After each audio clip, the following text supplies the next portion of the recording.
Take a look behind the curtain with a real whistleblower and American patriot. Prepare to embrace the uncomfortable truth because this program has no time for comforting lies. Here is civil liberties enthusiast, Second Amendment defender, and recovering FBI agent Kyle Seraphin.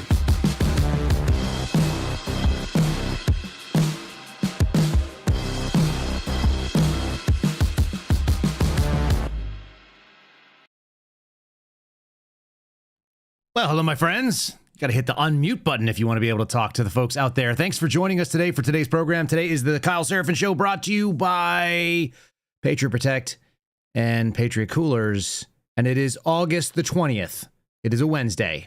Today started off a little bit interesting for me. Usually when you get a phone call from Alex Jones before 7 a.m., the day is going to be fun. I also got some text messages from former FBI agents showing the Predator.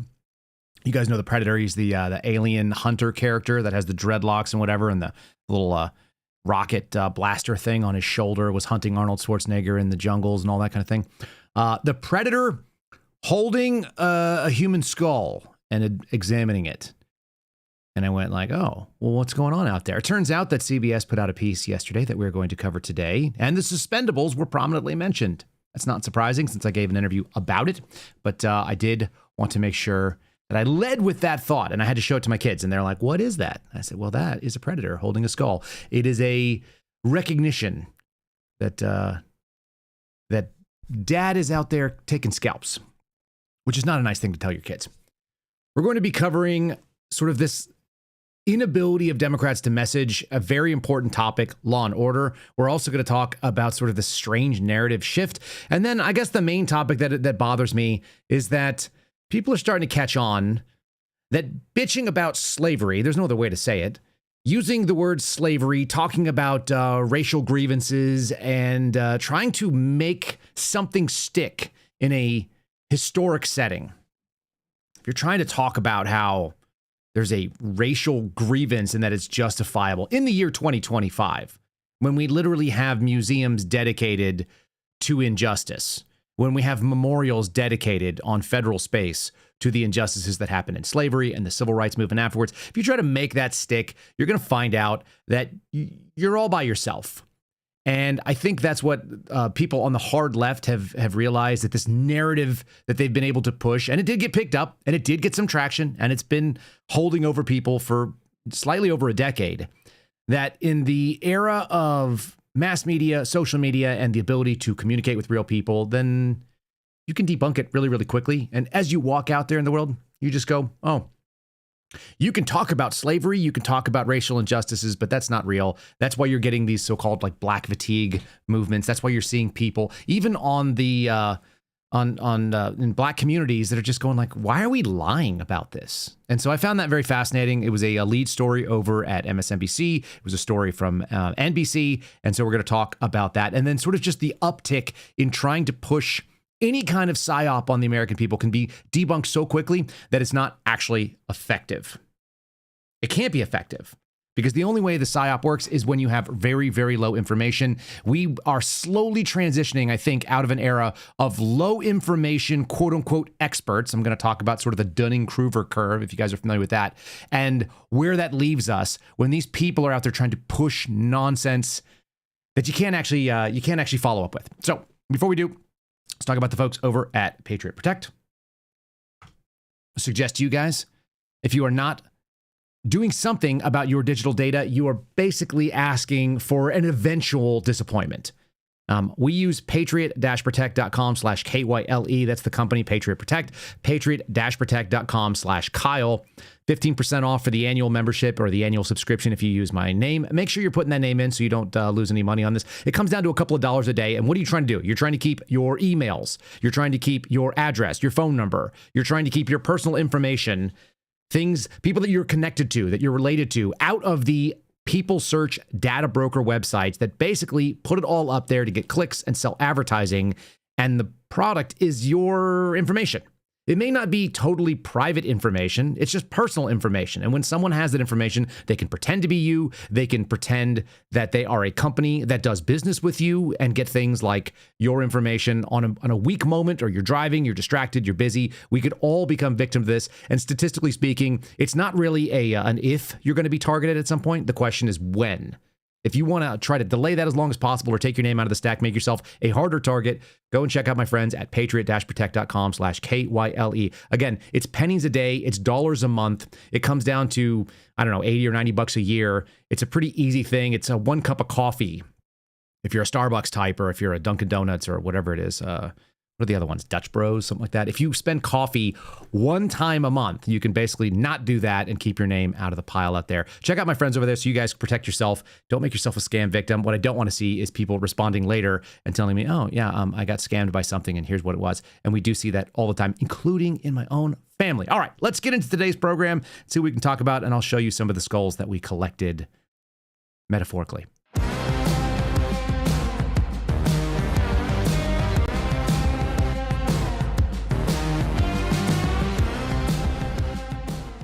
Metaphorically, of course, my friends. For those of you that are joining us in the chat, we really appreciate all of you being there. We have a vibrant and sort of interactive program. You guys may not realize this, but the Kyle Seraphin Show is always done live. There's no tape delay here.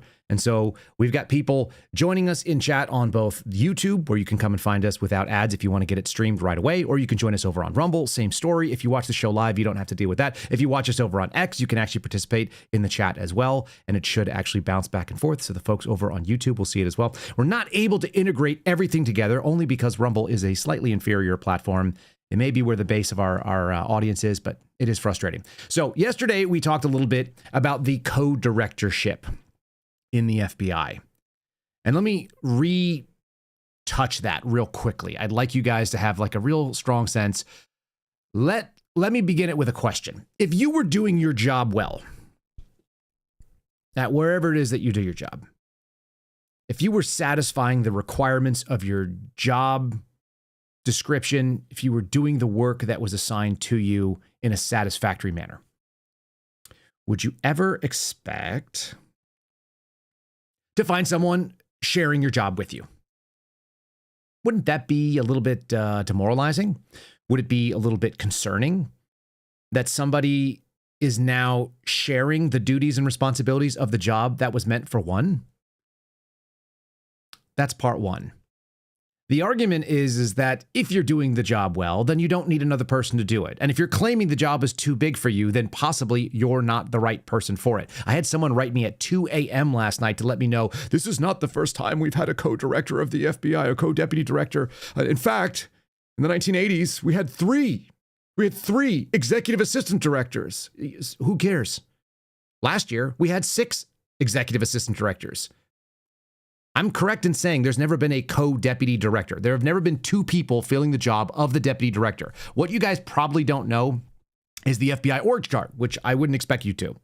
And this is only critical in so much as it touches on a few major topics. 1, Democrats' inability to address crime and their sort of soft on crime policies, which doesn't resonate with normal people, including people on the left. People who live in high crime areas are not likely to go like, oh, the criminals have the same skin color as me, so I'm okay with them being criminals and killing someone in my family or stealing things out of my home or making it unsafe for my children.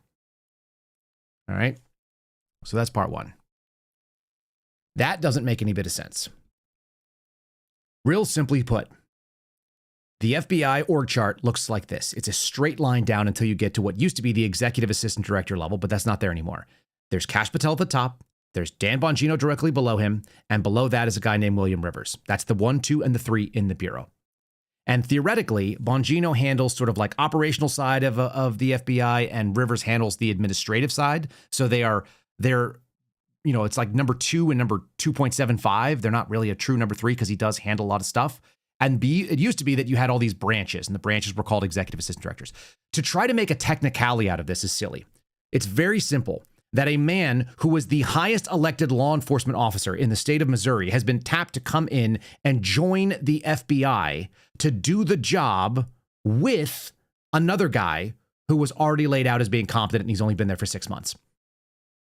So the short version of it is, I have no expectation of Dan Bongino sticking around. It might happen in as short as 60 days. Supposedly, we're going to see the Attorney General step down on September the 8th, and then he's going to step into the FBI role. I cannot imagine, if you're a Dan Bongino, both with the ego of Dan Bongino, but also with the frustration that he's living with right now. And he shared that very, very significantly. How do you go and try to stay at an agency that has just said there needs to be another person to do your job? I'm going to debunk some of the MAGA talking points for you in just a second as well. But first, I want to cover this other piece. This is going back about a couple weeks ago. This is what I believe spurred this action. Politics may have spurred the August purge of 5 veteran FBI agents. Now, this is a story that was written by Daniel Klaidman at CBS. And I spoke with Dan last night for about half an hour, and he ended up quoting me in this piece. I disagree with his use of the word purge, and you guys might know why. And the reason why is because the FBI already started doing purges, and they did so starting in let's call it September of 2021, potentially a little bit earlier than that. The purge already happened inside the FBI. So you don't get to call a dropping of a few people that are in senior management a quote-unquote purge, or dropping a couple of brick agents a purge when they already got rid of all the people that were unvaccinated Christians by default believing that they were Trump supporters. You can't go out and call that a purge when we had significant losses that happened underneath the Biden administration. However, the story goes is that 5 veteran FBI agents were fired earlier this month. This was about 2 weeks ago by Director Kash Patel, offering no explanation. It's kind of funny because Dan goes on to actually list what the explanation was, because some of them were actually explained. There's a despicable purge underway inside the senior FBI officials, says Mark Zaid. You guys know who Mark Zaid is. He's a quote unquote whistleblower attorney. If you read people on the left, in reality, he's a very aggressive left-wing partisan guy. He's part of lawfare against Donald Trump. And more importantly, he's also part of a lawsuit that the FBI Agents Association has been pursuing against the FBI, trying to keep the names of January 6th prosecuting agents or January 6th investigators hidden. So he's operated on behalf of a previous set, and he's clearly working in partisan means. Unfortunately, what we've basically traded is like our guys versus their guys when we should be looking for a nonpartisan agency. And I kind of thought that's what Kash Patel was going to go do. Where it gets kind of funny for me. They bring in the story of Brian Driscoll, which we've covered here previously. Brian Driscoll was a hostage rescue team operator. He was a SWAT team member in New York. I have friends who worked directly with this man, Driscoll. He's referred to as a highly decorated agent who took part in numerous counterterrorism operations, was a short stint acting director. So he was the #1 in the FBI before Kash came in. And that was an accident and kind of a screw up, a classic governmental work, and was believed to be kind of thought of as a swashbuckling tactical operator. He did have Kash Patel's trust. I know that because Kash Patel told me that directly, explicitly. And then he got knocked out. It's my take that Brian Driscoll was removed from the FBI in sort of collateral damage, doing the thing that you'd expect that a good manager might do, that a good officer would do if you were in the military, which is to say, when someone comes and asks you to do something illegal, immoral, or unethical, you say no. And then if there's consequences, so be it. I think he'll end up being vindicated. They mentioned that in the story as well. So Driscoll's story, I think, is actually the worst of them. It's kind of the collateral damage. I have, like I said, friends who worked with him in multiple different arenas, both in New York and when he was at hostage rescue. What's fun is that the suspendables are prominently mentioned in this story. And it's not often that the mainstream media that I cover every morning actually talks about us. So here it is, the suspendables. There are other factors that have led some sources close to the agents and lawyers representing them to question whether the abrupt removals were the result of outside political influence. Interesting to call me a political influence, but so be it. The question surrounds the role of a small band of right-leaning former agents who clashed with the FBI under directors Comey and Wray and have been vocal critics of the FBI that they believe is weaponized against them. I'm going to actually push back just a little bit. I don't believe that the FBI is weaponized against Kyle Seraphin. Nor is it just weaponized against Steve Friend or Garrett O'Boyle or Phil Kennedy or George Hill. I believe the FBI is weaponized against you. And by you, I mean all people in America who believe in the Bill of Rights. That's been my ongoing contention. You guys can check the tape, take a little look, and go back and listen to the first Dan Bongino episode that I ever appeared on. And that was in September of 2022. You can roll back 3 years. And in the 3 years that I've had a public face, I've always told you guys, this is not about politics when it comes to the FBI. It's about American liberty. And I've substantiated this by having people on the political left, I think they're sensible people on the left, that will speak to me, realize that one, I'm consistent, and two, that it actually isn't about politics, because I can very easily tell you that the Bureau has gone after people on the left, your BLM type activists, your free speech folks, the Palestine folks, and I will tell you that when they decide to use the influence, the power, the intelligence capabilities of our federal agencies against people simply for speaking their mind in the United States that have a right to do so, we got a real problem. We got a real serious issue. Here's the story going further. Among them is Kyle Seraphin, one of several former FBI agents and whistleblowers who were suspended or had their security clearances revoked for alleged misconduct. That's true. Former agents, including Seraphin, have referred to themselves as the suspendables. You guys know what that is. This is the funniest part for me, and I'm going to tell you from here on out, I may have to change my intro. Seraphin has been among the most outspoken and effective members of this group. At times, he's been critical of Patel for not aggressively and swiftly cleaning house at the Bureau, but he's also had Patel's ear. Sources say he exercises considerable influence from his social media perch on X and his podcast, The Kyle Seraphin Show. Ladies and gentlemen who are listening, welcome to The Perch. Here we are, the Kyle Seraphin Show perch, where we exercise considerable influence over the FBI. I don't know that that's true, and neither do you, but that is very funny. That's a funny thing to find out. And the reason why it's funny is because I'm not interested in trying to get specific outcomes. What I'm trying to prove to people, most importantly, I'm trying to prove to our current president, the folks that he chose to run our agency, which has been weaponized against American liberties, they don't know what they're doing. You nominated two people who would probably be okay for director. But the significant problem is that the person who is supposed to know the nuts and bolts, the internal structure, the way that the FBI actually works, doesn't actually understand how the FBI actually works. And it's fairly rare that I do an appearance on mainstream TV, whether it be Newsmax, I don't much care for it, OAN, I do occasionally when they ask me, Fox, I'm not really interested anymore.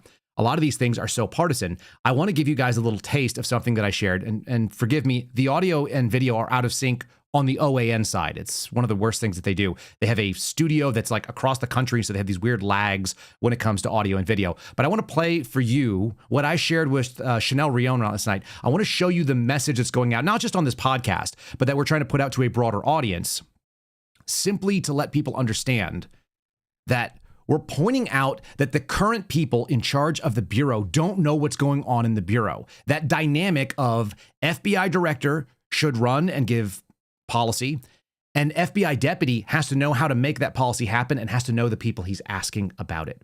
And that is currently not the case. That's going to lead to where we're at with Andrew Bailey. We talked about it yesterday at the end of the show. I wanted to bring it to the beginning of the show today, specifically to say, I think Andrew Bailey is coming in to replace Kash Patel.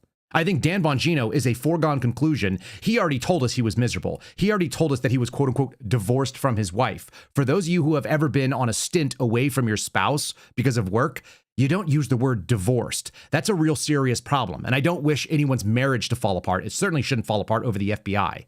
So I hope Dan goes back and fixes things with his wife, Paula, who always seemed like relatively nice to me. I don't know her well. I hope that happens. I don't want that for anybody. I don't want that for America. Like, marriage is falling apart is one of the scourges of our community. But I think it's a foregone conclusion that Dan's gone. And I think that those of you who have been paying attention knew, one, he probably wouldn't last till Christmas anyway. And this Epstein fallout and sort of the backlash that happened, not because of what they put out, by the way, but because of the way that we received it as an audience when we were like, wait, what the hell are you talking about? Didn't you say never let this go? Didn't you guys have Pam Bondi saying the files are on my desk? You're going to see horrific things. You're going to find out that these people abuse children. Alina Habba went out and did this. Like, all this stuff can be readjudicated. And so the only question is, why would you take somebody who's being very successful in Missouri, who stepped into the role of attorney general, following in the footsteps of Eric Schmidt, who stepped into Congress? He's now a senator. You're in a job that leads you to a higher office, and you're going to step into a non-confirmed, semi-politically appointed place as the number 2 that you share at the FBI, a sub-agency underneath the cabinet level position. I don't think Bailey, who does seem to be interested in politics and climbing, is going to step in to some half-ass role as a co-deputy director. I think what we're seeing here is the beginning steps of watching Kash Patel he's overplayed his hand. He's enjoyed the private jet. He's gotten to bring booze on. He's gotten to party. He's gotten to hang out in Las Vegas. He's gotten to try to hang out with the tactical cool guy operators. But what he did was not do the simple thing that Donald Trump asked him to do, to go out there and find the people that were weaponized. And if he doesn't know what's going on inside his own agency, he's in a real problem. And I think that's what we pointed out 2 weeks ago. I think that's the entire point of that article I was sharing with you. And again, I'll share with you what I said last night. I can't verify for certain that this is what drove it, but the other day I put out some information, which was news to people in the Trump administration, and I believe it was news to Kash Patel as well, that the case agent who handled the Mar-a-Lago classified document case was in fact the person who was flying the plane around for the FBI director and was in close, proximity and personal contact with the current director. Now, if you're going to go in and reform things, would you really take the guy that was responsible for the raid on Melania's panty drawer? Would you take that guy and immediately put him into a position where he's rubbing shoulders with the FBI director? I think what that actually ended up underscoring, and I didn't mean it to do that, it was more pointing out that these guys are kind of in over their heads. They don't know who is who in the FBI. And so Andrew Bailey is not going to be the answer to that problem, but I actually think there's a longer strategy here, and I'm happy to play it out for you. I think at the end of the day, we look at this. This is a soft exit for Dan Bongino. He kind of gave this ultimatum, either she goes or I go. There's not a lot of room in that. And we know that Donald Trump has the back of Pam Bondi. For better or for worse, that's the case. And they've reaffirmed as much. So Bongino is looking for an exit, and there's no such thing as a co-director or a co-deputy director in the FBI. We should just acknowledge that right up front. That's not a real position. That's never existed before. So naming it is what they used to call in the Army side saddling, where two people take the same job. There's some on-the-job training, a little knowledge transfer, and then somebody goes home. And I think that's what we're going to see from Dan Bongino very soon. On top of that, I also suspect that we're going to see the same thing now. If you're in the MAGA world, what you don't want to hear is that the guy that got confirmed, the guy that you're quote unquote friendly with, and the dude that has been hanging out on your podcast and doing things with you, that guy is somehow now going to get edged out. And that person is Kash Patel. The problem is Kash has pretty much proven himself incapable of doing the things that we hoped he would. And he's more confused about what the role of the FBI is. And there's multiple articles that are going from the left and the right today. I want to just kind of share this from Fox News and give a little bit of perspective. This was how it was covered, I believe, yesterday. This is a Fox News piece that went out saying Patel and Bondi tapped Missouri AG as an additional FBI co-deputy director alongside of Dan Bongino. Bailey will join the FBI as co-deputy director. There's some useful information that you should have in backstory on that. And specifically, it's not just me telling you that Bailey was the runner-up choice for FBI director. He was probably the leading choice without some significant sort of public push, as I was led to believe. Kash was sort of the underdog version of this.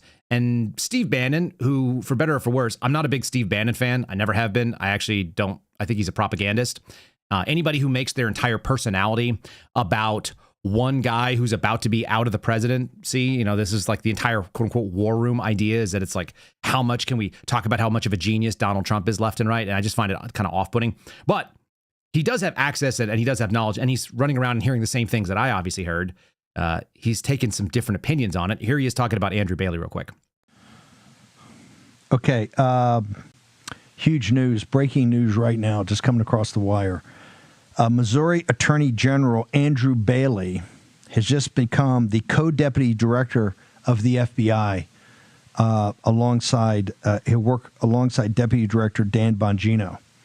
For folks in the know and down in Mar-a-Lago, the FBI directorship essentially came down to Kash Patel and Andrew Bailey. So this is a huge augmentation of the force over there at the FBI. I think is also showing, Kash and those guys need some backup. There's so much going on. So this is a huge announcement. The cover bid to actually get the directorship. Missouri Attorney General Andrew Bailey is now becoming the co-deputy director of the FBI, who will work alongside Deputy Director Dan Bongino. So expect even more intensity. You got another pair of hands, and this guy's got big capability. So Andrew Bailey now at the FBI. Also, Fox News is reporting that full story. All right, yeah, so Fox News reported it. Again, there's the same headline you're seeing. We're reading the same stuff. What's interesting is that the person who wrote that headline, or at least the person who wrote the story under the headline, is a lady named Brooke Singman. We should talk about that in 1 second here because that's also going to be relevant. Before we do, let's just talk about my buddies over at Patriot Coolers. I like to bring this thing up front. I'm using it today because I need it. I only got about 5.5 hours of sleep last night. PatriotCoolers.com. The promo code KYLE is how you guys get 10% off from my friends over there. They make great products. It doesn't matter what you get. You're not going to go wrong with it. Their water bottles are good. We've got their like half-gallon water bottle. We've got their 50-liter cooler. We've got the 20-ounce coffee cup here. We've got the 16-ounce coffee cup that's on the desk. We got the 30-ounce behind me. I've got a 40-ounce that I carry with me when we go everywhere. Like, I must have a dozen of their products. I bought them with my own cash. Like, they don't send me stuff for free. I'm willing to invest in it. They're a good company. They're in Houston, Texas. They warehouse all their stuff locally. They're sending it to you very, very quickly. Their stuff is patriotic and well thought out. It doesn't say Yeti. It doesn't say Stanley. What it says is you got 13 bars on the side of this. It's probably a little bit white for you guys to be able to see, but there's 13 bars on the side of this cup. On the bottom are 50 stars. They've thought about the stuff out there and said, hey, what is it that Americans want to do if you're actually proud of this country? And that's becoming harder and harder, I think, every day. But if you want something that's going to keep your coffee hot, keep your brain engaged when you come out here and do something like this. I heated it up. I drop it in. I could do that at 6 a.m. and it's still hot. It's now 9 o'clock here, 3 hours later, and I still got a hot cup of coffee as I'm sitting here and talking to you. Check them out. Again, promo code Kyle. It's patriotcoolers.com. There is a link in the show description. They are quite easy to find, and we'll make sure that that is properly updated. I want to read this story real quick. So first of all, this is what AG Andrew Bailey had to say. To Missouri, thank you. My tenure as Attorney General has been the honor of my professional career. What has made it truly meaningful is the opportunity to serve my home state. Together, we have defended the rule of law and safeguarded our freedoms. I'm forever grateful. He was doing the Missouri v. Biden case, which had some different names over the years. He was doing things like fighting against robocalls. He was doing things like pushing back against Planned Parenthood and funding and trying to keep women safe in a way that actually keeps like women alive and babies alive. I think all of that is pretty good. Got a little clip of that if you guys would like to hear it real quick. Let's do that, actually. Let's play a little quick thing about Planned Parenthood. Again, I think this is a decent guy. His values seem correct. I've also seen him go on Sean Ryan's show, talking about weaponization, talking about how the Biden administration was abusing the auto pen. So all the things he's saying are great. There's only one little problem, and I'm going to play the clip from the Planned Parenthood call-in that he did. The only thing that I see as a problem is he's still not a Bureau insider. I'll explain why that's an issue, and then I also think that's why he ends up as the director shortly. Planned Parenthood is encouraging women to conceal having taken abortion drugs from emergency medical providers. And that's wrong for two reasons. Number one, it puts the patient, the woman, at greater risk for life-threatening complications. But number two, it hides the data about the danger of these drugs and perpetuates their deadly lies. Planned Parenthood is encouraging women to conceal having taken abortion drugs from emergency medical providers. And that Let me say that slightly differently, because I found these guys that were out there. They're actually engaging leftists who are celebrating Planned Parenthood in the same way that leftists would actually go after the pro-lifers. This is kind of a taste of their own medicine. I think this is what Andrew Bailey's saying. Planned Parenthood's gay. Oh, stop it. Okay. Planned Parenthood sucks. That's enough. You're not going to kill the babies. Bans off the children's bodies. Can you please? Bans off the children's bodies. We feel uncomfortable. Can we get some space, please? No. Nope. Why not? You guys don't give the unborn space. We are not engaging. We're just walking away. Yeah, that's right. Walk away. Get off the Capitol. You guys aren't welcome here. I don't know why I like that, but this guy walks up and he just acts like a jerk, kind of like you see leftists do. There's this sort of moment where we're just too tired to see this crap anymore. It doesn't matter. You call us racist, you call us sexist, you call us misogynist, and it's not interesting. It's like, okay, no, we just care about babies. I think it's great. I think Andrew Bailey making that claim that they're going to go out and pick fights in the state of Missouri that matter. I think all of that is really good. So there's nothing wrong with any of those things. But what I don't see is a man stepping down from a position where he was doing real action. And I don't think Donald Trump plucked him from Missouri. I don't think Pam Bondi went down and plucked him from Missouri because they were like, oh, let's make him less effective. I don't think that was happening. I also don't believe this lady. This is Julie Kelly. You guys know who Julie Kelly is. She's one of our favorites. Julie Kelly yesterday was lamenting that there's just no loyalty in this game, this business, this politics, whatever it is. She's a propagandist, just like Brooke Singman. Brooke Singman wrote the Fox article. Brooke Singman is also getting married to a Republican out of Pennsylvania. She is the go-to media outlet for the current administration when it comes to law enforcement stuff. So she is the soft source for the FBI to give leaks and information in the same way that Ken Delanian is the soft source for people on the left. If you want to go to a favorable news outlet, Brooke Singman has published all of the FBI stories that we've seen. There are probably over a dozen significant, quote unquote, breaking stories that she's covered. And here's another one. Now, this is the what I call unofficial mouthpiece of Dan Bongino. When you see Julie Kelly, this is an X post from her yesterday. When you see Julie Kelly say, sources tell me, and she's referring to the FBI, let's just cut to the straight part of it. Those sources are one person, and that one person is Dan Bongino directly telling her something that he wants pushed out. Because with whatever Dan does, he cannot have it look like the thing that it actually is, which is him surrendering, him walking away from the FBI and doing so in failure, and then sort of like pretending that, this guy's got it in hand, so I'm going to go back to what I do best. This is a mouthpiece of the Dan Bongino, unable to say unvarnished things. Sources tell me one reason why AG Andrew Bailey has been brought on as a co-deputy director of the FBI is his prosecutorial background that will come in handy as cases ramp up at the Bureau. All hands on deck scenario, I'm told. Bailey officially steps down next month. He said it in another post that he was going to be stepping down in September, on September 8th. All right, let's debunk a few things. Also, by the way, what you're seeing on the screen out there are the receipts that we dropped about a year ago now of Julie Kelly giving money. I think it's like $2,000 or $2,500 to the Biden administration campaign in 2019 in the middle of writing a Trump book. She was writing a book saying, Donald Trump has disloyal opposition in the Republican Party. Meanwhile, she's giving money to Joe Biden. Before that, she gave money to Hillary. Before that, she gave money to Obama. These are all easily publicly searchable. All you need to go is to the FEC, the Federal Election Commission database, and you can search for Julie Kelly. She lives in Orland Park. She publishes that online. That is not a dox. That is saying things that this woman has publicly said about herself. And I can just tell you, you can go find out. She gave money to Democrats as late as 2022. She was giving money to Chicago Democrats who were going after, conservatives in that area. So all of that's kind of funny. But let's just debunk this. You're going to need someone with prosecutorial backgrounds to be able to fix the problems at the FBI, and Dan doesn't have that. Didn't we want to get Kash Patel, a former prosecutor and defense attorney, someone who's seen both sides of the coin, into the director chair? The problem Bailey will have is that he doesn't have institutional knowledge of the FBI.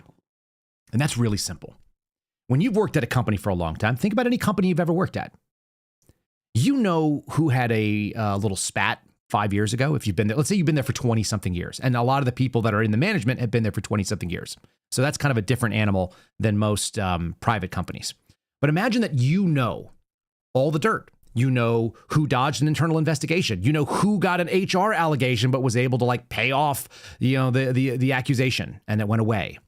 There was some kind of a settlement. You know who hitched their wagon to what other manager and what projects they sort of fudged on and said that they were part of and were able to climb up the ladder with it. The reason why you have institutional knowledge in the position of deputy director is because they need to know how to turn the screws to make the vision of the director happen. Bailey's not going to have that, folks. He's not going to have it because he hasn't been there. So he has no idea who the people are that he's going to be trying to get to do stuff. But he might be the right guy in character, in principle, and in track record so far in politics to actually carry out the reforms that we've been hoping that we were going to see from Kash Patel. There is no chance that you need a prosecutorial background, here it is again, a prosecutorial background to be the co-deputy director of the FBI because the FBI doesn't do prosecutions, period. Period. It doesn't do prosecutions. That's called the Department of Justice. That's called the United States Attorney's Office. If you wanted to bring in someone with a prosecutable background because you thought he was going to be really, really good at putting together great cases, you would bring him over to DOJ. He would go work for Todd Blanche. Maybe he would replace Todd Blanche if that's what you thought was important. That's not what's happening here. That's very, very clear.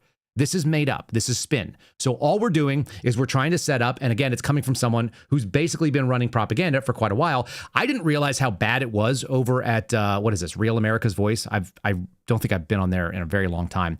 RAV is such a, third or fourth rate power. This was Bannon in November of 2024 talking about Julie Kelly. I've never heard her actually referred to as Saint Julie Kelly seriously. He's actually saying it seriously. I don't think you get to sainthood by lying to the public. I want to go to St. Julie Kelly. I just want people to put in. Wait, what was that again? I want to go to St. Julie Kelly. I just want people to put in this perspective. When President Trump left the White House, they all state power. They had the House against him, the Senate against him, Mitch McConnell dumping on him, all the Republican donors dumping on him. You know what we had? When they brought all the state power, just like the Nazis did, just like the Bolsheviks did, with the judges and the courts and the lawyers and the investigative FBI, all of it, the American Gestapo, FBI. What did President Trump have? What did the forces of light have?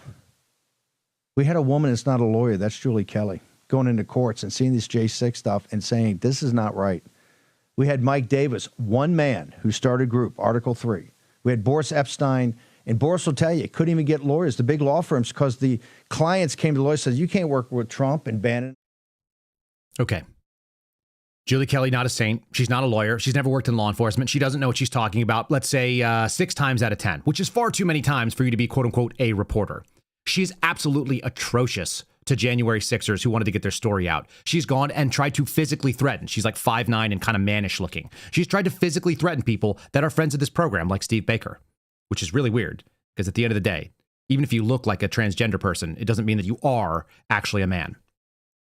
Bannon talking about Mike Davis, who's accomplished exactly nothing. 0 things. What does the Article 3 Project do? Nothing. It's a cheerleader. It's a MAGA organization. And he's saying something that I think is inherently dangerous. He called the folks that work around Donald Trump the forces of light and that we are fighting back against this Nazi sort of regime. The fact of the matter is if you are going to make it so simple and so stupid that we're talking about good and evil with the FBI and assume that one group is going for Republicans and that makes them good and the other group is going for Democrats and that makes them bad, it completely ignores the stupidity that the FBI serves the FBI.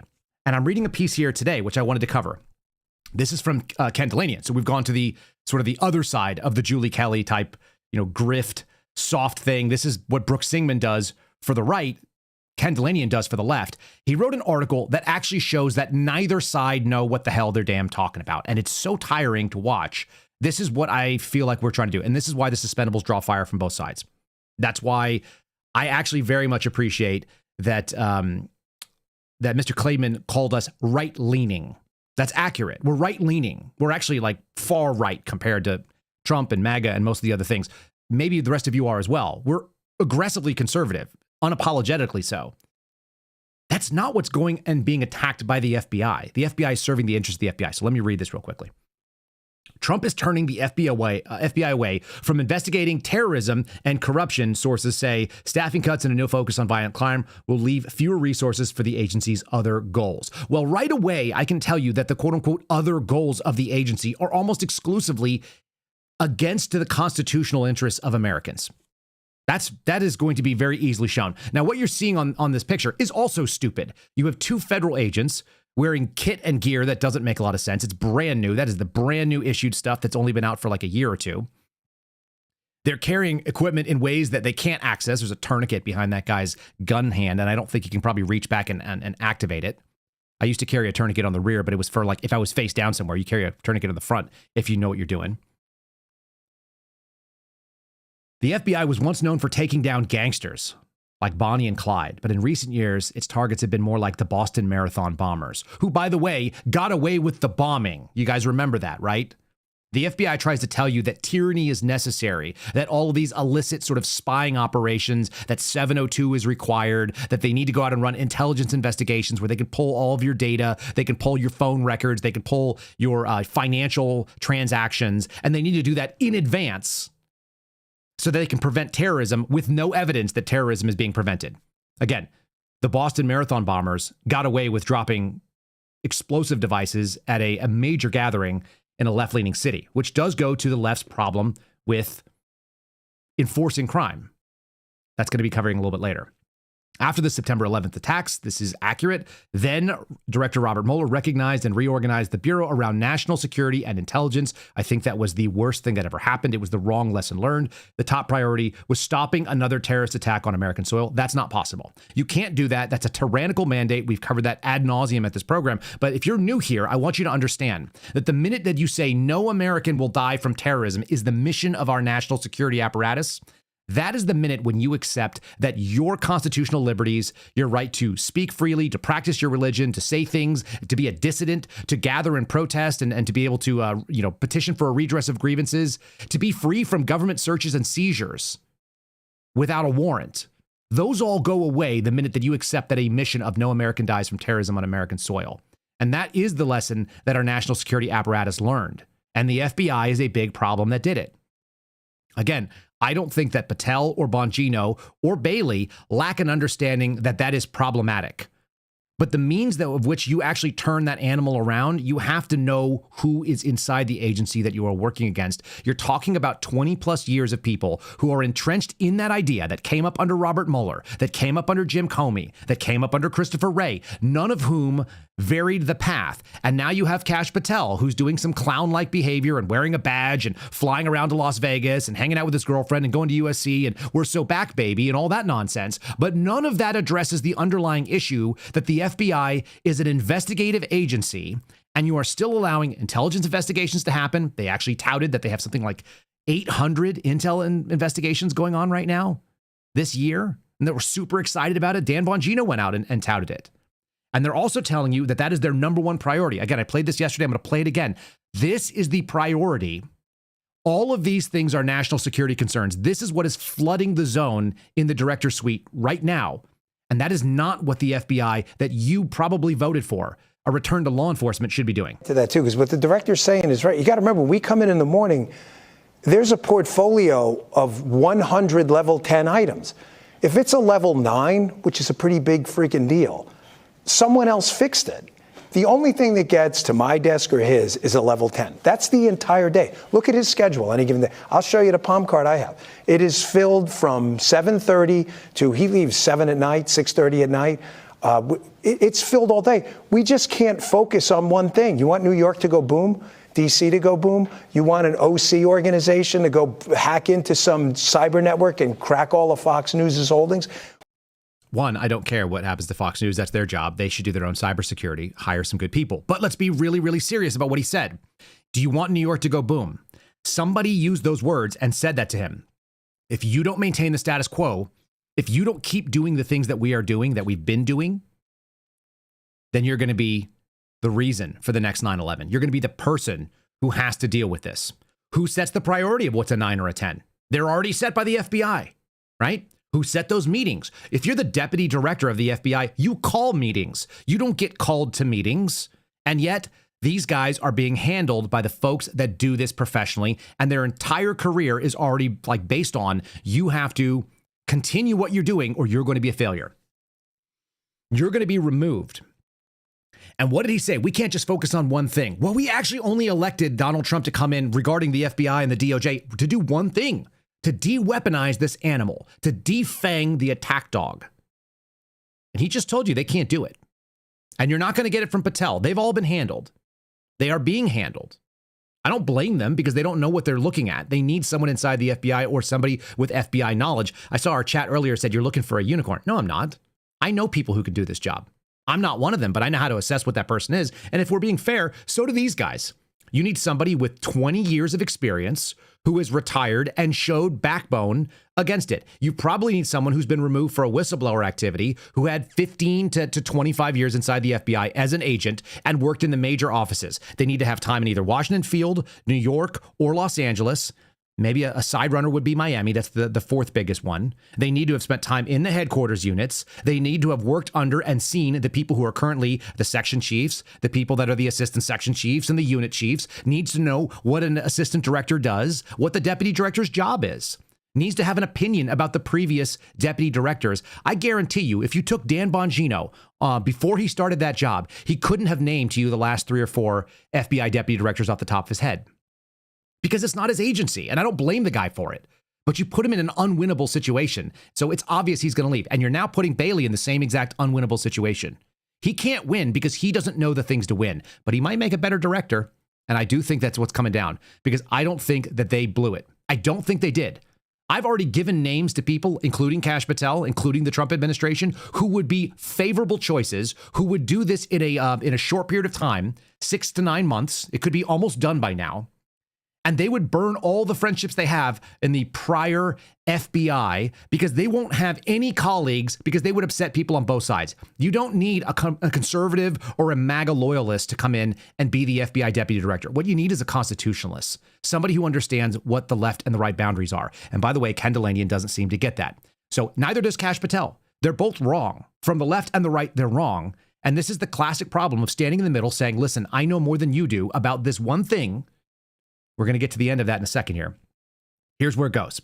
Patel, who often refers to FBI agents as quote unquote cops, a label they tend to shy away from. The reason they shy away from it, folks, is because they're not cops, which is why this picture you're seeing on the screen is ridiculous. Having FBI agents wearing body armor patrolling DC is a recipe for disaster. They're not trained for that. I assure you that that dude wearing a do-rag and that lady wearing a baseball hat are not trained to be cops. Maybe one of the two of them at best is, but it's like less than 30% of the FBI comes in from a previous law enforcement role. They're taking steps to get the Bureau more involved in investigating violent crime. Investigating violent crime and patrolling the streets are not the same thing. He's carrying out a plan to dramatically slash the workforce. He's also talked about rolling out tasers. What that tells you is we are looking at people that have no business running this agency, and they're putting out priorities that are not going to solve the problem. These are tourniquets. These are Band-Aids. These are not addressing the actual, they're dealing with symptoms and not the disease. The disease is we have intelligence apparatus agents running this group, and they've turned it into an intel agency. And I made that very clear to CBS last night. Everybody wants to talk about a deep state. I'm like, no. What we have is an agency that's mission has gotten so sideways that it actually believes that its requirement is to violate the Constitution, the First and the Fourth Amendment, plus others, in order to accomplish something that they are not able to accomplish. There's no evidence they've ever been able to do it. I thought Bongino understood that because we made a movie called Police State together with Dinesh D'Souza. I thought Patel and I thought Julie Kelly and Bannon, they were all interviewed for this. Peter Schweitzer, the same story. The solution is someone who actually knows how to do this thing. You have to put your investigators up front and let them manage. They're not going to want to do it. You need reluctant leadership inside the FBI. And the figurehead is going to be less relevant than the person who understands the nuts and bolts of getting this thing done. It's pretty simple. Multiple current and former FBI officials say they've already seen what's happening over the last several months as agents have been diverted to immigration enforcement and veterans with years of experience have left the Bureau.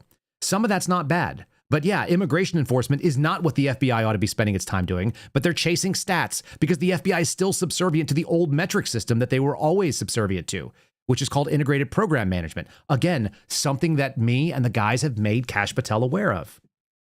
If you don't get rid of IPM, then these guys are going to chase their bonuses. If you don't understand that, the people that are senior field agents, your special agents in charge of each field office, are incentivized financially to the tune of 5 figures.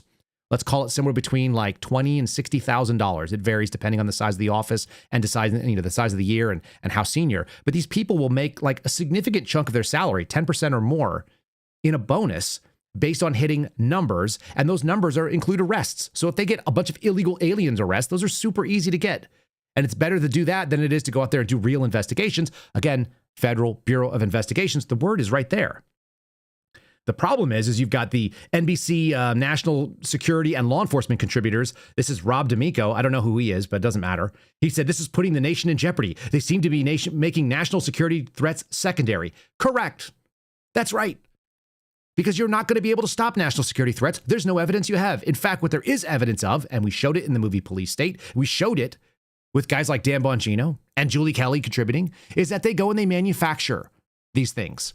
And they can manufacture it under the title of January 6th, and they can manufacture it under the title of BLM, and they can manufacture it under the title of white supremacy. Wherever the money train is coming from, out of Congress, is where the FBI will chase the statistics, and those statistics drive more funding and budget, and that's what government is. Government is the ice cream cone that licks itself. All it needs to do is show you that it needs to exist, and it needs to exist because it's doing the thing that it does. What a stupid and recursive argument. Like, why do you need it? Because we've always done it that way, is the answer for the FBI. You used to go after Bonnie and Clyde. Were Bonnie and Clyde street-level offenders? No. They were multi-state, interstate criminals that were fugitive from local law enforcement, and the resources at the time did not allow for following someone from multiple jurisdictions locally. We don't actually have the same problem as the 1930s United States did. We have mutual aid. We have the NIM system, the National Incident Management System. We have the ability of integrated, command. We have the ability to share warrants nationally. That is the FBI's thing. They share this NCIC system where you can actually send a warrant at a state level anywhere in the country and everybody can see. So they don't have the problems that the Bonnie and Clyde thing does. You can't go back to Bonnie and Clyde. What you can do and what should be done is actually investigate corruption, as it says here in the title of this article. And you should be doing long-term, complex investigations that nobody else has the time or the energy to do. And if you're not going to do that, if you're going to do these like stupid little sugar pop slam dunks where you're going to go after a bunch of like midget illegal aliens that are working somewhere in a construction job and there's some low-level MS-13 or a TDA member, then you're not serving a purpose either. What you're doing is you're just doing PR. And the odds of this being turned back on something else that is politically expedient is 100% in the way that it's being run right now. We're wasting money, we're wasting time, and I'm hopeful that they say, okay, fine, we need someone that actually understands what's going on here. But all of this stuff, current and former FBI officials tell MSNBC that the changes are coming at the expense of the FBI's role in protecting the United States from terrorists. That can't be done. Hackers probably also can't be done. Spies, they're mediocre at that as well. The only way they catch spies is by letting people spy for a very long time and then finally turning on them. As well as its traditional mission, and here's where it actually belongs. White-collar fraud. The FBI used to hire significant chunks of CPAs and attorneys. Why? Because you can go after that. Public corruption, they're outside of the public system locally, so they should be able to investigate that. That is a critical role. And child sex crimes, which they could basically turn the entire FBI into chasing child sex crimes, and they would never be out of work. And they would doing constant knocks on everybody's door. That would actually happen all the time. There's a disgusting appetite in this country for that. That'd be amazing. They don't do that. If more agents are working on violent crime cases, then their total numbers are being reduced and there won't be manpower left to put the same level of resources towards national security and the other threats. I agree. And they shouldn't be, because you cannot be an intelligence agency and a law enforcement agency at the same time. We have proven that. We have proven it to people on the left. We've proven it to people on the right. We have proven that when you take national security tools and you apply them to American citizens, what you are going to do is violate American civil liberties. The end. That should be the mission set that the Trump administration should be going after. And by the way, Donald Trump himself and his family were all victims of this thing. They should know about it. So the return to law and order, which is what's being covered over at NPR, should be a no-brainer. And it is a place where Democrats are weak. This is an iron that you can strike on that actually goes bipartisan. You can share information by saying crime stats are bad. When people are not held accountable, they do bad things. We are going to back up local law enforcement, put our funding there, get the FBI out of their way, stop trying to go after this low-hanging fruit and really do long-term complex investigations into huge criminal organizations which exist, including politicians. That's what we're interested in. We want to clean up corruption. We want to clean up fraud. We want to protect you from force and fraud. Oh yeah, the actual purpose of a conservative government. It's the only charter and mandate that it needs. And what we're not going to do is fall into the trap that the anti-federalists saw starting at the founding of this country. Because the original debate about whether or not we should have a strong central government hinged around a strong central government abusing its authority. And there is nothing more abusive than a national security apparatus that doesn't have to obey, plays outside the boundaries using pre-crime and other nonsense that doesn't actually work. People who go outside the boundaries of our Bill of Rights. The Bill of Rights is only as good as the people who actually swear allegiance to it. And guess what? We found out that the FBI doesn't do it. How do you know, Kyle? Oh, because I was there and I saw a First Amendment caveat saying we're going to investigate people for their speech and their ideas and their politics. And I brought this to Congress. And the reason the FBI says it is we don't do this thing that we're about to go do. They actually launch a case saying we're not going to do this thing while they do this thing. Has the First Amendment caveat been removed from everything? No. So I already know that things that could have been done day one, organizations within the Bureau that should have been disbanded. And I actually thought, listening to people like Sean Ryan's show where Patel went on, listening to Glenn Beck, listening to Fox News where they invited this guy on, talking to Trey Gowdy or anyone else. Hannity, take your pick. Take your pick of your right-wing hero. Patel went out and said he was going to do this stuff, and he hasn't done it. So maybe Bailey will. Again, you got a huge opportunity here. Here's CNN covering this. This is Chuck Todd, and this is Scott Jennings talking about there is people are not sad that they got Donald Trump. The people that are upset on the political right are sad that there's not enough of the things that Donald Trump said during the campaign that are being carried out right away, and some of them can be carried out faster than they are, and they should be, because you've only got a limited amount of time. It's not punching at Trump to say the things you said, we want more and we want faster. And Democrats actually, who crossed the aisle to be able to vote for him and put him in office, kind of want those same things. That's my sense of it. Nobody wants to live in crime. Scott Jennings. So that no part of the Republican base is presently demoralized. Every single part of the Republican base that voted for Donald Trump, I'm just telling you, I didn't say when. I said are if. as happy as they could possibly be with him, and they will be that way come next year. This idea that there's division over this in the party, they're happy with Trump, trust me. No, I think what's a risk here is that Donald Trump has portrayed himself as a warrior against the elites. What Jeffrey Epstein files present is an alternative story that, no, he's part of this elite group too. He's been with the elites. He's been in part of this, there's and I think that is what could be so weirdly, that's the damage. It's not a specific allegation. Were you an insider or an outsider? You think it's news to American voters or Republicans that he is an elite person? No. Of course, he was a he was the guy I know that the New York elite didn't like, that the political elite didn't like, the Republican elite. He built an entire brand on being on grievance. So no, I think this is what's at risk for him. What's really interesting is when you see Democrats like Chuck Todd go out there and make this messaging, what they do is they have to zoom into the timeline to the part that actually shows the thing that they want, and then they make that argument. What they can't do is zoom out wider and remember that Whoopi Goldberg used to embrace him, that Joy Behar gave him a kiss on the cheek when he came on The View and that kind of stuff. So you have to look at a very micro space of this guy's almost 80 years on the planet. And then you go, yeah, see, look, he was this outsider. It's like, yeah, he was an outsider when he changed his opinions, or more importantly, his opinions continued to be sort of like 90s Democrats, which is my argument. And the party that he was a part of, the Democrat Party, diverged. That's not the same thing as donating money to the actual Democrat who ends up doing the J6 stuff while you're saying that you're loyal to Donald Trump and you're bitching about people not being loyal. What am I referencing? Of course, I'm referencing this woman, Julie Kelly. Let's take 2 seconds here for the folks over on Spotify. And if you're listening on the audio, you're going to hear a quick audio ad. So we'll do that right there. I want to continue on that vein of thought, because this is where that Chuck Todd statement, it actually ends up abusing the authority. There are wins that happen. People do want to see this. Accountability is actually pretty good from all ends of it. To cry about certain people losing security clearances, nobody cried when I lost mine. Nobody cried when Garrett O'Boyle lost his. And by the way, he's still, quote unquote, employed by the Trump administration as an FBI agent with no pay, coming up on 1,100 days. We're on the way to 1,100 days.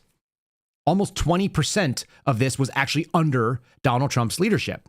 There are people that are getting the job done. It's pretty obvious to us. It looks like this. If you go to odni.gov, people who say, well, Tulsi, this is just your view or your interpretation. No, it's all in hundreds of pages of documents that I've declassified and released that show point by point exactly what happened through this timeline that showed this very dangerous thing that occurred in the creation of Russiagate, the creation of this manufactured intelligence assessment that essentially had the intent of undermining the voices and votes of the American people who elected Donald Trump.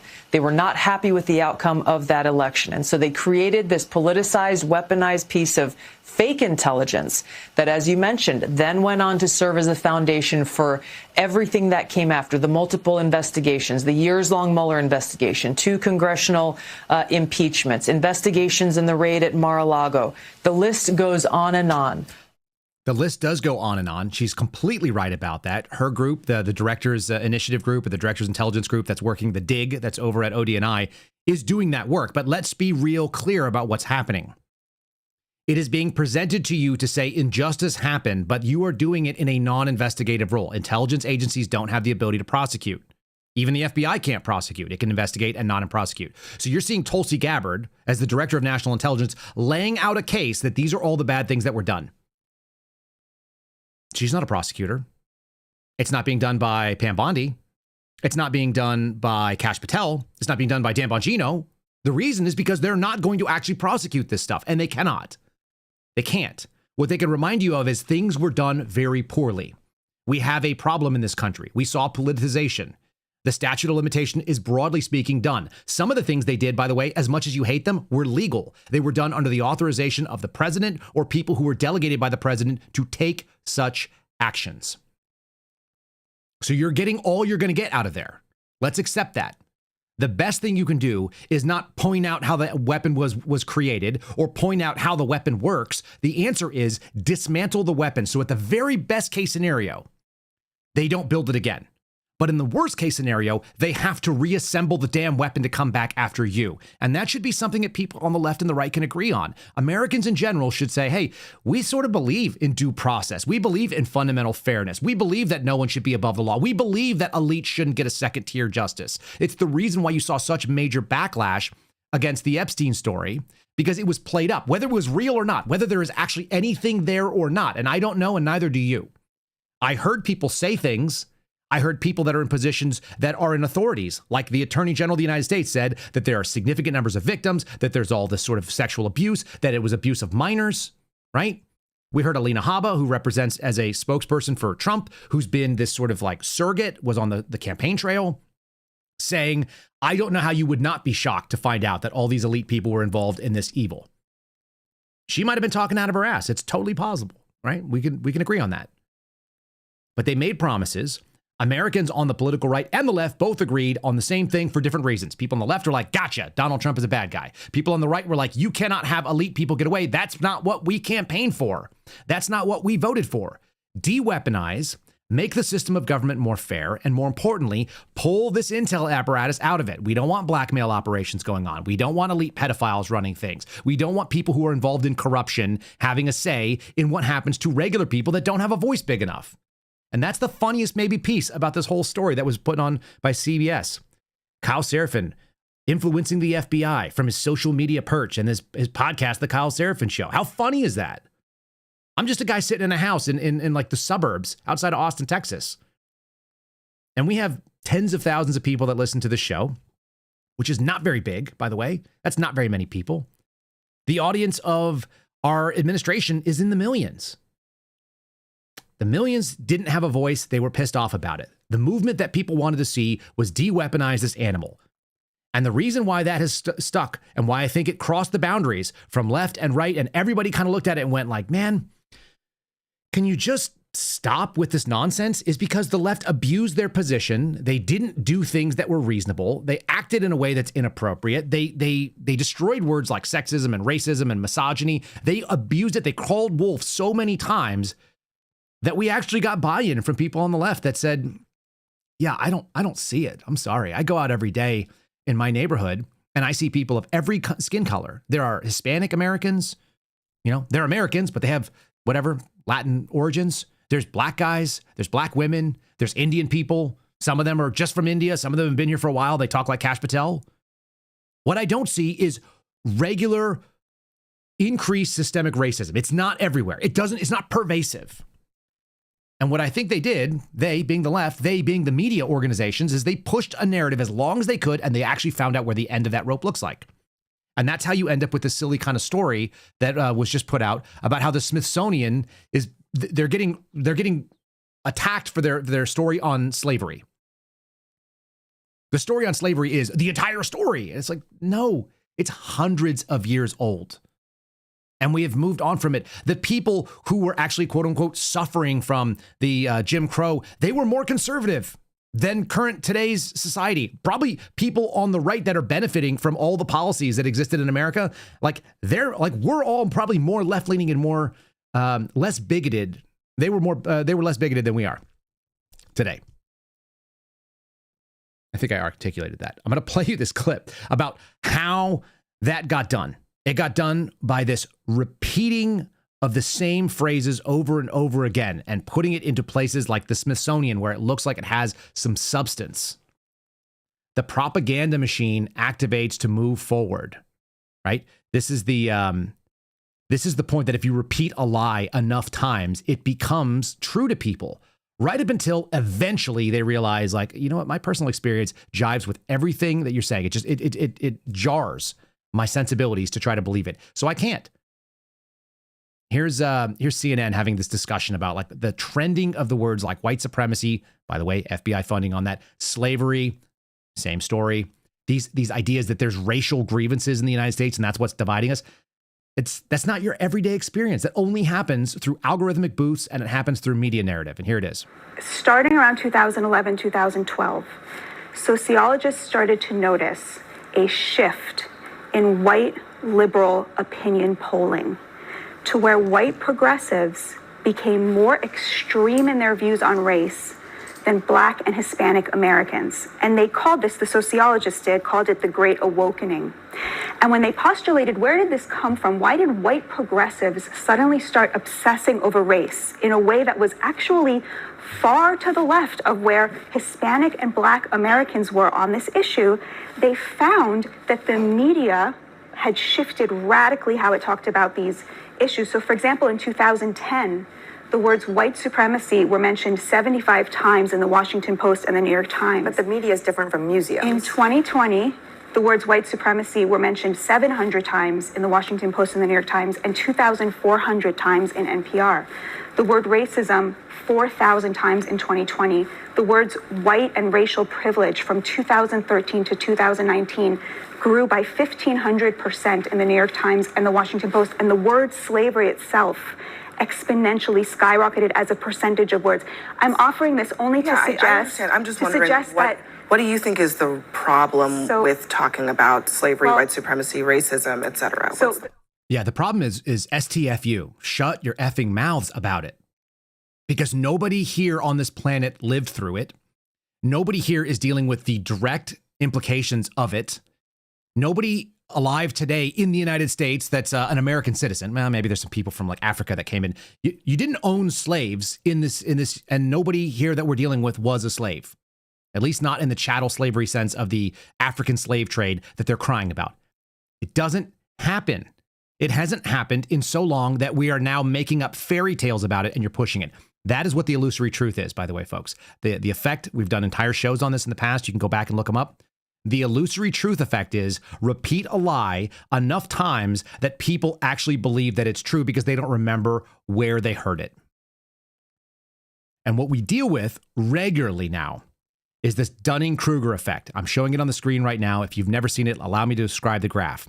On the x-axis, that's the up and down, it's confidence in what you know from low to high.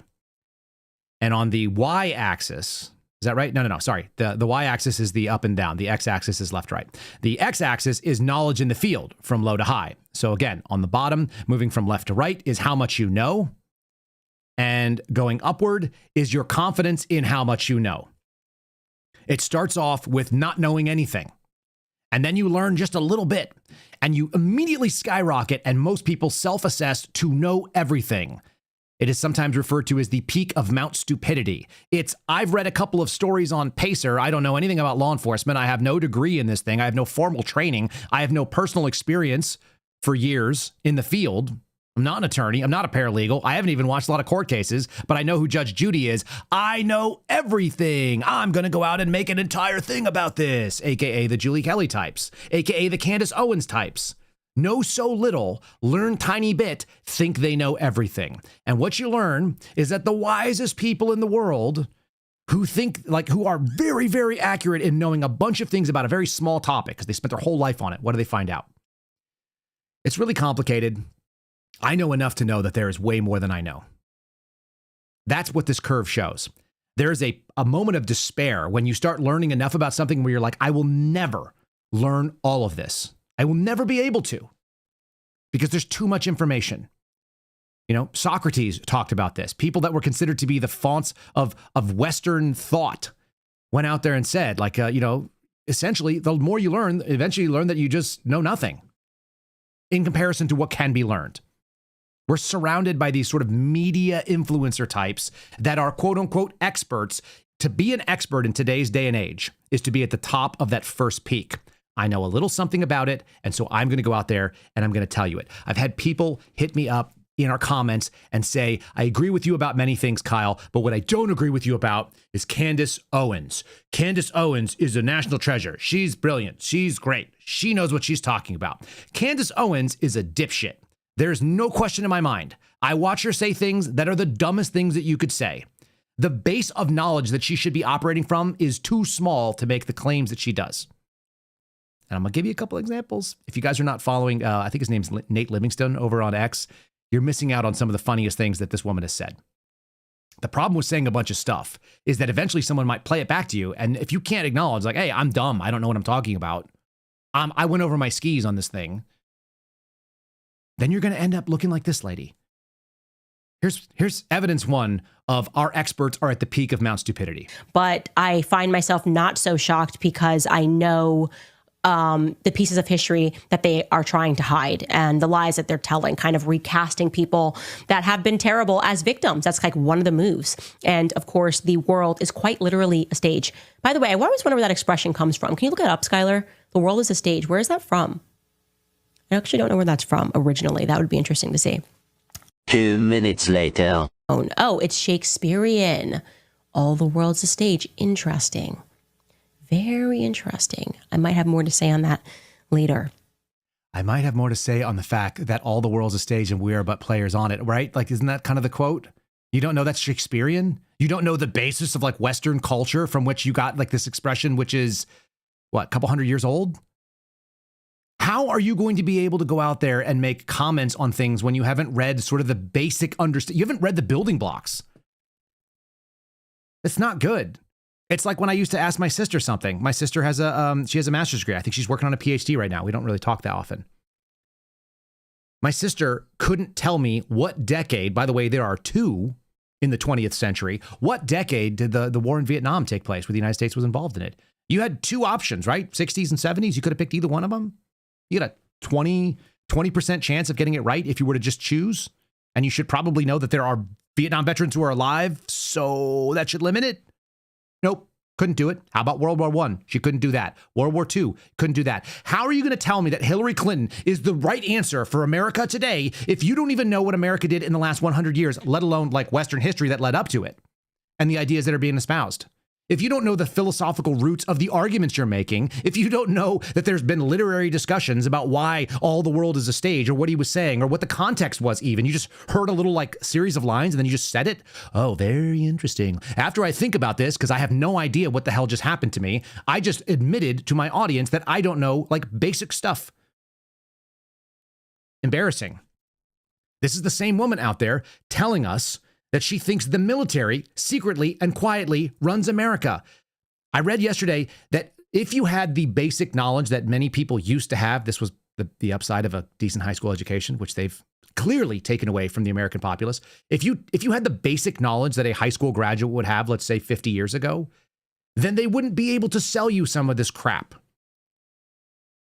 95% of the so-called conspiracy theories could be debunked. And then we could get to the real meat of the danger, which is really out there. It's like, okay, we articulate that the noise is the noise. Let's hone in on that signal. The signal is that you are being sold a bill of goods and we can feel it. We can see what it is. We know that they're selling us something. Why do they keep mentioning slavery? Oh, okay, what is that distracting us from? Oh, bad policies. A soft on crime initiative. Is the answer going to be deputizing a federal law enforcement agency that does investigative work or, God forbid, the Secret Service? No, that doesn't seem like it's a good answer. There's actually some historical parallels for that going really, really poorly. Nobody needs a national police state in the United States. What have we done previously? Let's try some of those ideas. If you don't know any of that stuff, then you're going to come up with things like the military is quietly running Donald Trump. But I find myself not so shocked because I know the pieces of history that they are trying to hide and the lies that they're telling, kind of recasting people that have been terrible as victims. That's like one of the moves. And of course, the world is quite literally a stage. By the way, I always wonder where that expression comes from. Can you look it up, Skylar? The world is a stage. Where is that from? I actually don't know where that's from originally. But I find myself not so shocked because I'm so disappointed in myself. I had two clips and I only grabbed one. Stand by. I'll get you the other one. This one's actually quite fun too. I'm constantly terrified when I realize that people are listening to folks that have no idea what's happening. One man show. Sometimes you grab the wrong clip. Here's the right clip. Johan writes, Candace, do you think Trump told you to ease up a little because he knows Macron sells every important French industry to the United States since 2014? I've thought a lot about that. I kind of go back in my mind to that conversation and I find myself wondering whether or not Trump was being directed by somebody to give me a call and whether he was being honest with me, if it was really coming from him, if it was coming from higher up. You know, my general perspective is that we live in a nation that is governed by the military. And I actually had to look up what that word was. It's a stratocracy. And I think it's been that way for a long time. definitively since JFK was shot. And that's, I guess, another broader way you could say that is the military-industrial complex. So I don't necessarily believe that Trump is in control of things. Right. Donald Trump answers to the military. So there's that. Like I said, we're dealing in a time when the quote unquote experts are at the top of the I know everything. You guys will find regularly that if I don't know what I'm talking about, I'll just tell you, like foreign policy, not Kyle's bias. I know that I don't care. I know that I'm America only. So that dictates what I feel about it. That doesn't mean that I understand the strategic importance of all these different moves. I don't want to. I don't think Americans should have to worry about that. That's theoretically why we bring on people that do know about it. We try to stay in the lane here. And one of the lanes is if our government is not serving us in a way that makes perfect sense, that we can actually just as regular people go, oh yeah, that's what it's supposed to do. These entities are serving the purpose for which they were created. Or maybe that purpose doesn't exist anymore and we should get rid of these agencies. Then we got a problem. We got a serious problem. The government has grown to a point where it's not something we can vote our way out of at this point, I don't see. And for all of you that said Donald Trump was the solution, if you actually believed in that, then you should be having a moment right now where you're like, well, it's pretty clear that he was a better alternative than what we saw from the other side, but clearly not the solution. I'm going to give you one last little thing, because if Trump doesn't solve this problem, I don't think that, forget about voting our way out of it or even trying to, you're not even going to have the option. This is something I kind of teased out yesterday. He's made this statement that there's going to be an executive order talking about mail-in ballots. There's really, if we should get down to the brass tacks of what we need to see. This is one of the things that needs to happen. 100%. If it does not happen, I think that not only are we cooked, which I think is probably the long-run scenario, we're going to find out whatever the next iteration of America looks like, but we're cooked in the short term as well.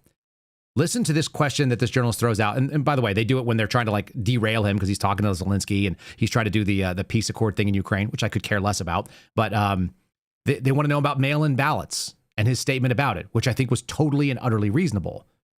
You cannot go into a black box and then tell people with zero transparency. This is the same problem as having an intelligence apparatus that's doing law enforcement. Law enforcement is supposed to be done in the sunlight. It's supposed to gather information publicly with warrants, sworn affidavits with your name. Donald Trump is saying the same kind of problem exists with our ballot system. And I do think that this is an existential crisis. There's only like 3 or 4 of them. Immigration, de-weaponizing law enforcement, fixing the voting systems. If we had that, this would be an abject win. Forget whatever happens with Comey and Clapper and Wray and all these other clowns. Like, fix the existing problem. We'll worry about people paying for it later. About doing away with mail-in ballots and potentially electronic voting machines. Can you expand on that and how important Well, that's a very off-topic, just really quickly. Mail-in ballots are corrupt. Mail-in ballots, you can never have a real democracy with mail-in ballots. And we, as a Republican Party, are going to do everything possible that we get rid of mail-in ballots. We're going to start with an executive order that's being written right now by the best lawyers in the country to end mail-in ballots because they're corrupt. And you know that we're the only country in the world, I believe, I may be wrong, but just about the only country in the world that uses them because of what's happened. Massive fraud all over the place. The other thing we want change are the machines. For all of the money they spend, it's approximately 10 times more expensive than paper ballots. And paper ballots are very sophisticated with the watermark paper and everything else. We would get secure elections. We'd get much faster results. The machines, I mean, they say we're going to have the results in 2 weeks. With paper ballots, you have the results that night. Most people but most people, many countries use paper ballots. It's the most secure form. So between paper ballots, very, very important, paper ballots, and I think maybe even more important, the mail-in voting. We're going to end mail-in voting. It's a fraud. If you have mail-in vote, even Jimmy Carter with this commission, they set it up. He said the one thing about mail-in voting, you will never have an honest election if you have mail-in. And it's time that the Republicans get tough and stop it because the Democrats want it. It's the only way they can get elected. Because with men and women's sports and with transgender for everybody and open borders and all of the horrible things, and now the new thing is they love crime. They're fighting me on the fact that I've made Washington, D.C. safe. We're not going to get mugged, beaten up, or killed like all the people you've been watching get so badly hurt. I'm glad. I hate to take your time with this, but I'm glad you asked me that question. We're going to stop mail-in ballots because it's corrupt. Did you see how quickly he gets derailed by all the priorities out there because people want everything done at once? We have to really sort of have a stratosphere or a striation and tiered threats. And the tiered threats, I think he nailed a couple of them. I don't think, boys in girls sports is a national level threat or anything else. And it definitely is distractionary. It's a small percentage. It's a big deal for if you have kids that are in those sports, but it's not nearly as like fatal to a nation as being able to do some of the wild stuff like subverting the election process and making people think. Something George Hill said to me, and I want you guys to walk away with this thought. The credibility of your government is integral to the legitimacy of your government.